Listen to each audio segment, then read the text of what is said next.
Hello, everyone. Welcome back to Higher Ed Live.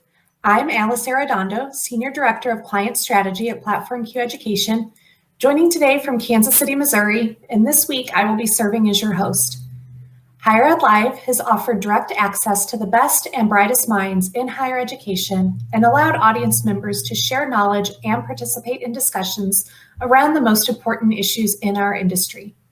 All episodes are free and can be accessed at higheredlive.com or take Higher Ed Live with you on the go by subscribing to the podcast wherever you listen.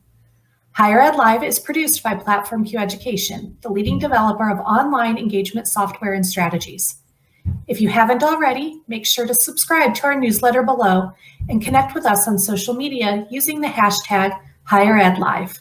For our podcast listeners, all of this information will be available in the episode notes. This week, we are discussing the community college pathway and are lucky to have Jesse Ryan, Executive Vice President of the Campaign for College Opportunity, and Isis Ortiz-Vega, Vice President for Academic Affairs at Valencia College. To start us off, I'd love for each of you to introduce yourself and share a little more about your interest in the community college pathway for students. Jesse, would you like to start? Thanks, Alice. I'm happy to. And thank you again for hosting this important conversation. Well, my passion for serving students in public higher education really is a direct result of growing up as the daughter of a struggling single mother, really having my mom tell me from the time I was 3 or 4 years old that my pathway out of poverty would be by achieving a college education. And so I quite often share that, when I was a little girl, my mother would read me my favorite fairy tale, which was Cinderella, except she changed the ending. Instead of saying, and then they lived happily ever after, my mom would say, and to college. And sometimes she would add, and graduate school. So my message from a very early age was Prince Charming would not be my path to happiness. A college degree would be. And so imagine my pleasure when I graduated from college and then achieved my master's degree and had the opportunity to become a statewide advocate for strengthening public policies so that all students have access to reaching their college dreams. I'm happy to chat more about the work, but as far as I'm concerned, there is nothing more fulfilling we can do if we want to ensure that students, irrespective of where they live, have an opportunity to reach their full potential. Well, I'll jump in and say a little bit about myself and answer your question, Alice. Again, thank you for the opportunity to be here. The importance, the value, the transformative nature of higher education was also inculcated at a very young age. My grandmother, born in 1909, had 2 graduate degrees. And so for me, it is what I saw and then also something that I saw transforming the lives of people around me. So on a personal level, higher education always played a central role. And then I remember teaching. I was teaching at a private university as my first teaching job, and I took a class in the higher ed program and learned about community colleges. This was when I was not working at one, and I remember thinking to myself, "Oh, this feels right. My heart feels open access." And so again, I felt a deep personal connection to the mission of the community college. And we fortunately moved into a 4-year public large university where I worked before coming to Valencia. I worked at Florida International University, where transfer is a key part of the mission as well, in partnership primarily with Miami-Dade College. And so about two and a half years ago, I had the opportunity to come to Valencia in this role. And of course, the transfer mission is something for which Valencia College and the University of Central Florida are very well known and respected. So much excellent work precedes me. I'm really excited for this opportunity to tell you about that work that again, far precedes my coming to Valencia, but that I get to be a part of every day.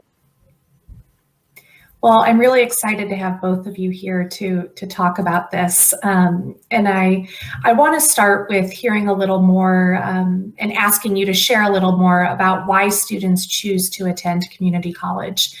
I think many, initially think about those who start out at community college and then have the goal of transfer, 4-year degree completion in mind, but can you share other goals and outcomes for community college students and why students tend to choose that pathway? Isis, can we start with you? Absolutely. I want to answer your question a couple of different ways. So on the one hand, you're right. And for us, the large majority of our students tell us by selecting the AA pathway, the Associate in Arts pathway, which is our only major for transfer, more than 2/3 of them, they tell us that they are here primarily for transfer.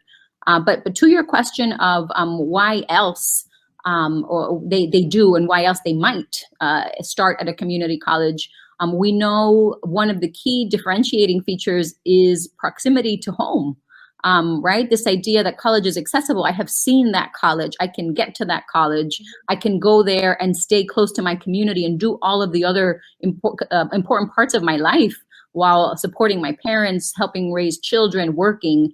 So the core mission of the community college in respect to place and accessibility and open access, I think continues to be a key part of the appeal and what differentiates us. Likewise, our cost. It is we cannot overstate how much how much more affordable beginning at a community college is. And in a place like Florida, we do know that students come to us because they are familiar with the statewide pathway possibilities, right? We have a 2+2 program, and the more students find out about that, the more they see that pathway as really viable for them and for their families.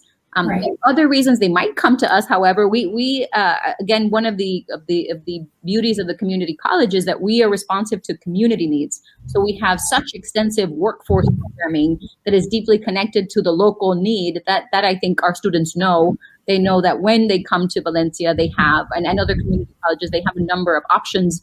If they need to complete a degree more quickly than a university, that's available to them. There are programs, only a couple of months with certifications on the other end that allow for employment all the way to that transfer. So I would say the comprehensiveness of offerings is another reason that students come to us and should continue to consider community colleges a really, really viable, strong place to begin. Jessie, do you have anything to add to that? Yeah. Yeah, no, I think you did a beautiful ability and affordability are two of the primary reasons the majority of students will enter a community college on the path to get a degree or to get the skills they need to get a better paying job. I'm a product of a California community college, and like so many students, ended up going to multiple community colleges at once to get the classes I needed to complete my degree and transfer. What I often find is that students appreciate the fact that there's a sense of belonging that they feel at a community college because it is so often in their backyard. So often they have friends, family who have attended a community college and been able to achieve their dream, whatever that was, at that campus.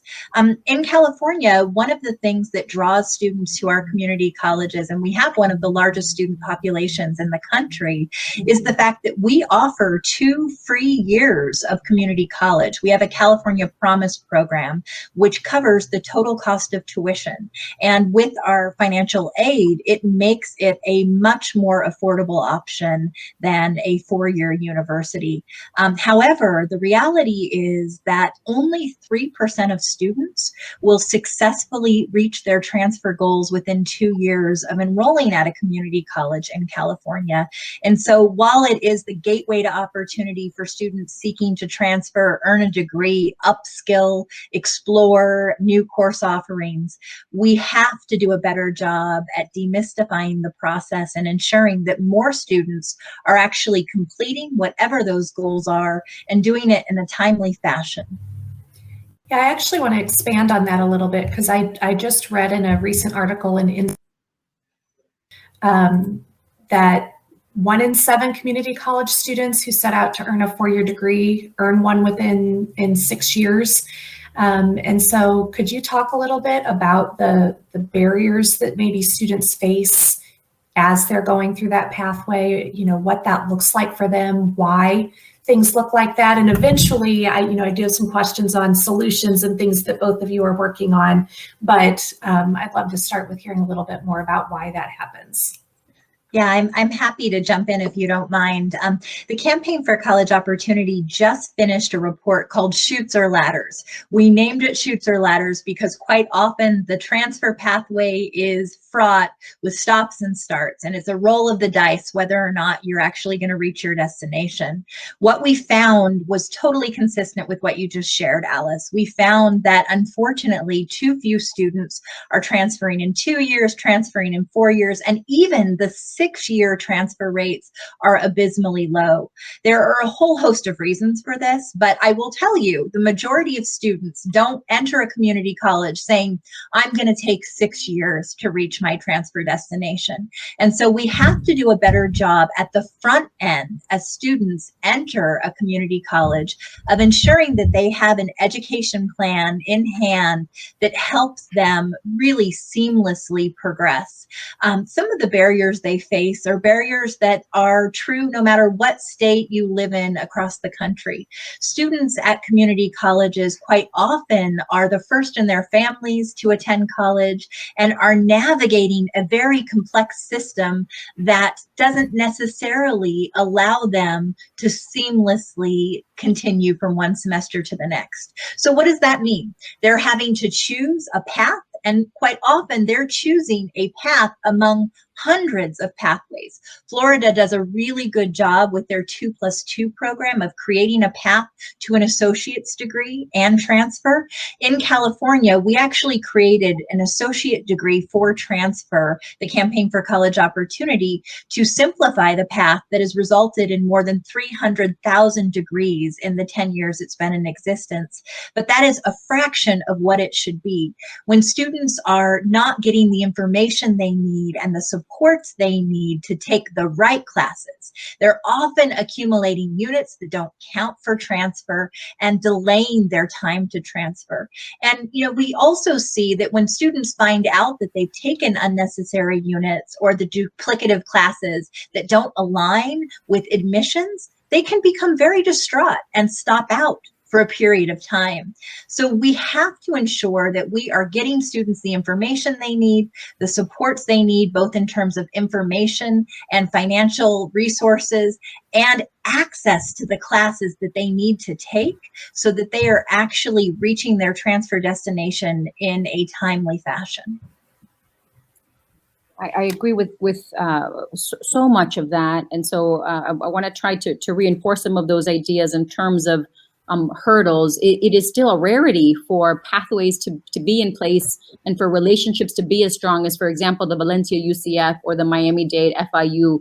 I think on the bright side, they are models where we are seeing much higher success rates than those national norms and trends that you both referenced. So there is a little bit of an evidence base there, and yet they are the rarity. So when we look in the aggregate at the transfer process, and students don't know which institution, and for each institution, destination institution, there would be a different set of requirements. There are a different set of expectations about which courses will transfer, what credits will be accepted into which of their chosen majors, and that complexity is just unthinkable. You referenced first generation students. I would say for anyone, right? I find it. I still am befuddled when I look at that and try to put myself in the shoes. And so I would say that the complexity, the things that are invisible. I feel like, Jesse, you referenced that. How could they possibly know that if they take these classes at a community college, which by all accounts is designed to prepare you to transfer, that you wouldn't be able to transfer, that the credits would not be accepted, that the steps wouldn't be clear, right? I think these are expectations that students may have, and I think they're appropriate expectations. You said distraught. I think that's exactly right. Both with and frustrated and disillusioned, frankly, with higher education and whether they can make it and can transfer. I would add a couple of additional ones in terms of hurdles. Some of the curricular and pathway hurdles we talked about. I would want to add kind of psychosocial hurdles. So we know that when you enter a new institution, whether that be your 4-year university or a 2-year college, there's that beginning that is challenging itself. You're navigating a new place with new norms, with new players, with new rules, and you are building community. And that community is so important to your success. then you have to do it again. So if you have a pathway and you get on the other side of it and you enter a new institution, now you have that beginning again. And we do see evidence in student performance in their first term upon transfer that is another moment. Sometimes we reference that as transfer shock. Right, there's another moment that can be really difficult for students that can likewise be disheartening and maybe suggest to them, oh my goodness, even now after getting over this hurdle and successfully transferring, do I belong here? Who do I know? How do I connect? What are the norms? And maybe the last one I would add to that, which really I think cuts across everything, is financial. On the one hand, of course, the transfer pathway represents a more affordable pathway by all accounts. Part of what we see in the delay, in the statistic that you referenced, Alice, which of course I don't question the accuracy, and yet so much of our discourse in the country around higher ed and progression and completion is really resting upon the assumption of full-time enrollment. And so I just want to push on it a little bit to say that when we look at the statistics, we're not really comparing apples to apples. Many students, in fact, do know that they can only take a course at a time, and that when they do the math, they're going to be taking their community college pathway is going to take them quite a bit more. Sometimes that is an informed decision. What I would say is that I think it is our responsibility, particularly around financial literacy, to make sure that our students are really making the most informed determination, that they are weighing the costs and benefits, and perhaps not working as many hours while being a student, and taking advantage of some low interest, dare I say, even some loans, which I know it tends to be a really risky term here, knowing that they would get to the marketplace more quickly and have full-time, employment that results in a higher wage for them and their families. That's the kind of complexity of financial literacy that I think could point more students to taking more credits, and therefore increasing their time to degree. Can I add just one thing, because it didn't get mentioned in the barriers, and I think it is so critical, Alice? Okay. So, community colleges are without a doubt the entry point for the majority of students, and they reflect access to a diverse student population that quite often isn't reflected on their campuses, either in their faculty or in their leadership. We actually did a report last year, a groundbreaking report called Left Out, which found that in California, where you have 115 community colleges and 2.3 million students, 70% of faculty were white, and that we had a majority Latino and majority populace that wasn't reflected in the classrooms. And so we have to do a better job also of talking about belonging. How do we create pathways so that we have more Latinx leadership, more African American leadership, more Southeast Asian leadership, not just teaching, but in positions of authority and student support and as college presidents? That's how we ensure that not only are we addressing barriers to finances and course offerings, but really creating the sense of community that was alluded to earlier. Thank you for adding that, Jessie. I would say it's one of the trends that I'm seeing in practice and in research that I appreciate. I've been a student of equity-based practice for decades now, right, as part of my teaching and cutting across my work and in supporting faculty in their teaching, et cetera. And I take a lot of pride in being a Latina senior leader as well. I would say that there is so much that we can do within our curricula, within our pedagogical practices, what you point out is also that when we disaggregate the data, even though, right, the aggregate data point that you shared, Alice, is remarkable, when we disaggregate, we certainly see inequities and racialized discrepancies in our student performance and in the pathway. It's something that UCF and Valencia have prioritized. We are really disaggregating all of our transfer data, and we have set as part of our strategic plan goals equitable outcomes for our student access, completion, transfer, and the attainment of career credentials. So thank you for putting that on the table, Jessie. So in thinking about these things and all the work that both of you have done in this area, what are, programs and initiatives that you've seen be successful?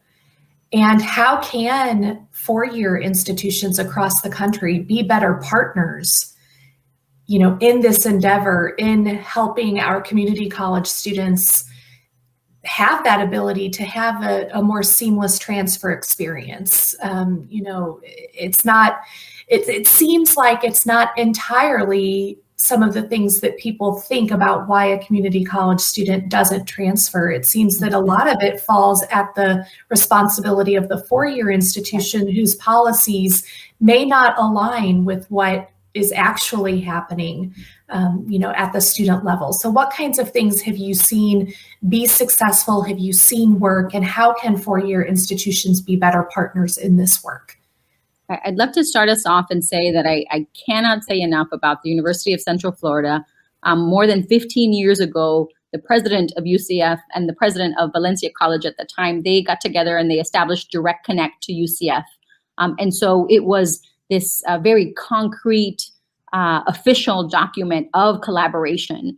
And, we often sign papers and say collaboration, and yet I witness examples of this collaboration in action every single day. One thing that our students told us, and I love that I can share with you not just what ECES thinks, but what transfer students told me in a panel that I facilitated with them a few months back. We said, what made the difference? What made it possible for you to transfer to UCF successfully? And some of the things that they shared, for example, when you travel across our Valencia campuses, you see UCF. You see signs, you see buildings, you see offices, you see UCF employees here.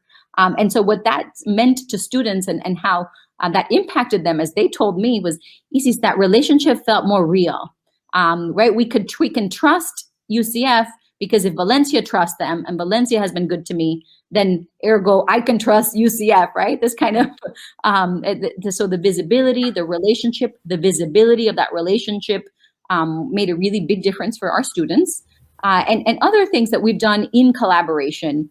So I would say that the short answer to your question, I would say what can four-year institutions do is actually collaborate, actually enter into deep partnerships, doing the work together. I have spent most of my career working in a four-year university, and so I have deep respect, but I also notice a certain level of elitism and a certain level of we know better. And I want to say, how could we? How could we know better than the institutions that are serving the very same students?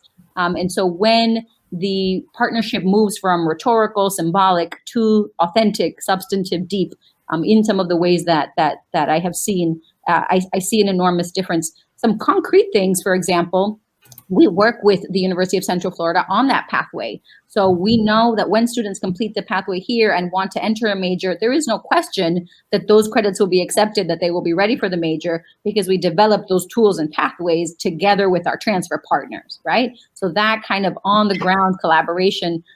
For years now, faculty from the two institutions have been getting together to look at their curricula. So if the prerequisite course was taken in one institution and they're going to take the subsequent class at the transfer institution, then how do we make sure that students learned what they learn so that they continue to learn and build on that knowledge in the subsequent course, right? So at a very deep faculty level, certainly at the administrative level, I attend many meetings where we look at the data together, we identify areas for improvement, we set goals, and we commit to working on them. There's so much to share. I'm going to stop myself. No, you brought up some really wonderful points, and I do want to underscore a couple things here, because one of these messages that came through loud and clear is that we design systems that work for institutions and not students, right? I read a quote that I thought was so profound, which is, we in academia and at colleges are always asking, are students college ready? But rarely do we ask, are institutions students ready? And so I think we have to really shift our mindset to ensure that institutions are designing systems that demystify the pathway to transfer and admission. And that is something that isn't necessarily second nature to systems that have designed these complex bureaucratic systems that have historically kept students out and allowed a fortunate few to seamlessly move through. Some of the things that I have seen that have worked extremely well in recent years have been looking at, in a very intentional way, creating pathways that aren't contingent upon good information relayed from a single counselor to a student, that are systemizing so that there is equal access irrespective of your zip code or the color of your skin. So guided pathways has been a huge movement here in California and across the country, ensuring that students enter day one and have an education plan and clear paths to achieve units that they need and progress to certificate, transfer, or degree. This idea that we're not looking at a cafeteria of options, we are trying to seamlessly ensure that students can get to their destination. In addition to that, one of the things that I've seen be quite transformational has been removing barriers to entering transfer level classes. And this isn't something that came up earlier today, but this is probably one of the most critical things we can do if you care about racial equity and opportunity for students to reach their college goals. So, the majority of students quite often will take a entry exam, an assessment exam when they enter a community college that will tell them where they are placed, whether it is college level math or English or in remedial coursework. And so often we saw, and the disaggregated data validated, that students were testing into low levels of math and English when they were actually capable of going into transfer level English and math and succeeding. Well, why does that matter? If you've just finished high school, you enter your community college, excited about kickstarting your college career, and you're told that you're actually going to have to go back to algebra, it can be really defeating for students. And students can choose to drop out or delay taking math and English that would allow them to progress in a quick fashion. In California, we actually changed remedial policies in community colleges so that all students by law have access to transfer level math and English through the gates of a California community college in order to maximize their probability of success. And I'm really happy to say that the early data shows that, in particular, African American students are 300% more likely to enter and complete if they have access through the gates of a community college. So these are the kind of things that we can do that are systems driven and are not contingent upon leadership at one campus doing the right thing for our students. So clearly that, this is an ongoing conversation. You both have been doing this work for a long time.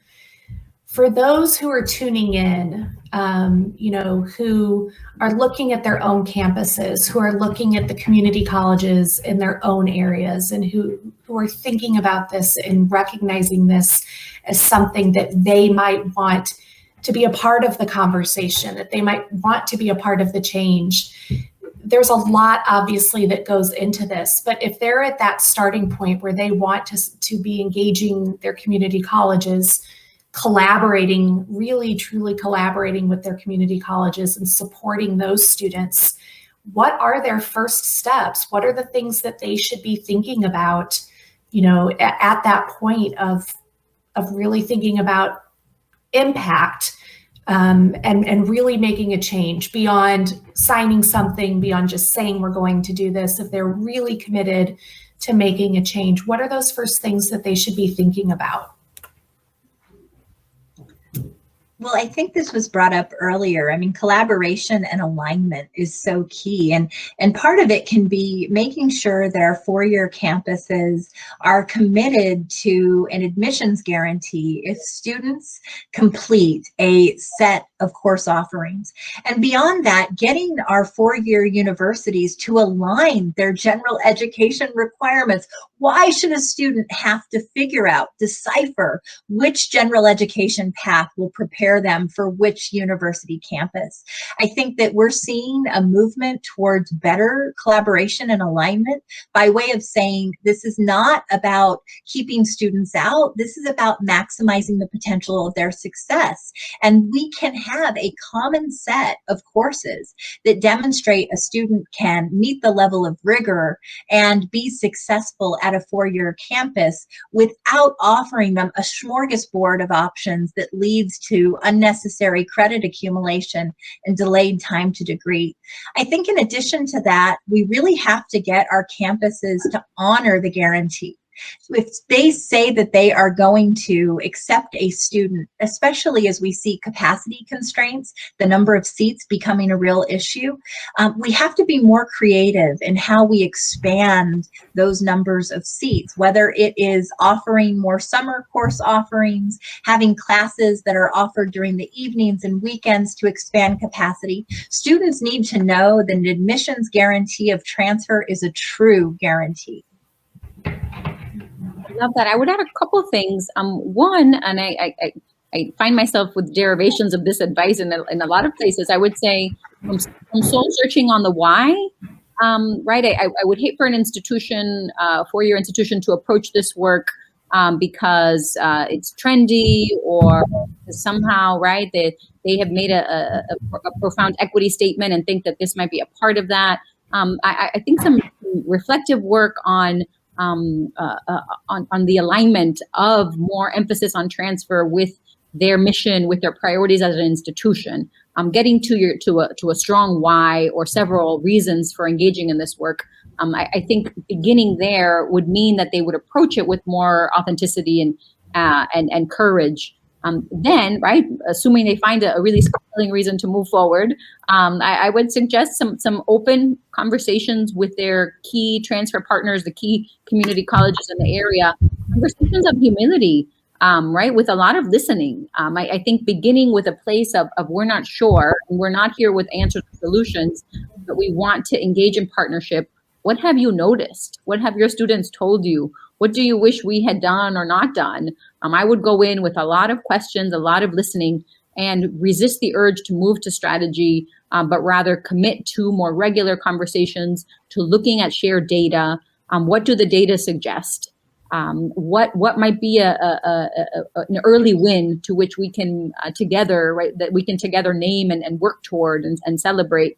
Who are other partners? Where are their models? As with many parts of higher ed practice, there is a great body of research. And so, right, becoming that student and saying, that approaching it from a place of humility, acknowledging what they don't know yet. And I want to say it is extremely gratifying. I hear that from our transfer partners, those who have been doing this work for a long time. It isn't merely an act of service. It is transformative.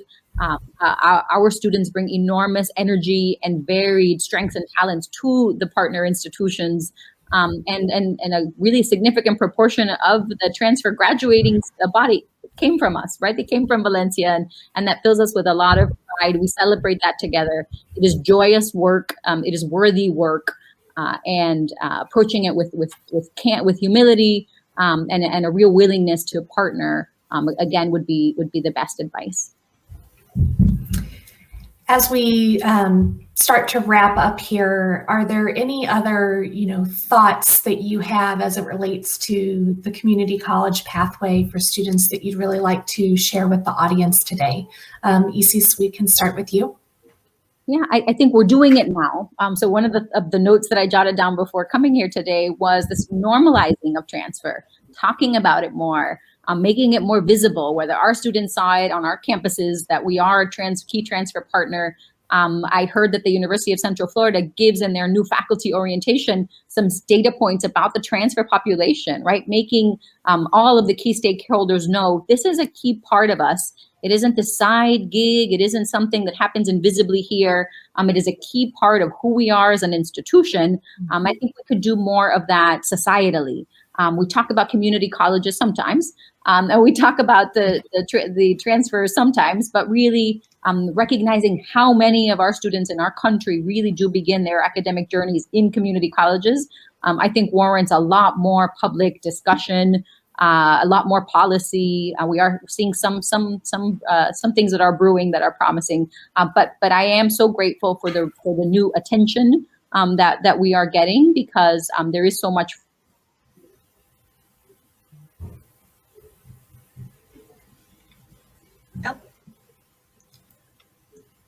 So I would jump in and say that something that hasn't been discussed but has to be a part of this conversation is a recognition that not only is transfer fundamental to everything that makes up institutions, but transfer is going to be an essential lever for economic recovery in a pandemic and post-pandemic world. We didn't even talk about all of the COVID implications that we have seen our students grappling with.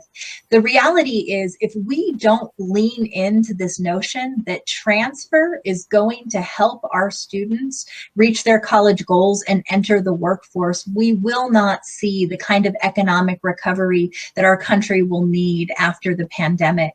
And so we have to double down on our transfer efforts, and we have to do it reaching down with partners all the way into K-12, so that we are preparing institutional partnerships where, yes, we're data sharing and creating commitments, but creating a seamless path and really a mindset about what students can achieve beginning in kindergarten. And I would say that I think one of the most critical things that institutions can do is to really ground all of their conversations in an understanding of, is this policy and practice student-centered? Yeah, that's great. Well, I really appreciate you both taking the time today. I really enjoyed it. I think that we could probably continue this conversation for another couple of hours. There's just so much great work and discussion to be had. But I want to thank both of you for giving us some of your time, for sharing your insights, and just spending this last 30 minutes or so with me sharing. I greatly appreciate it. Thank you for inviting us. Thank you. So thank you for joining this week's Higher Ed Live, and look forward to tuning in next week. Have a great day.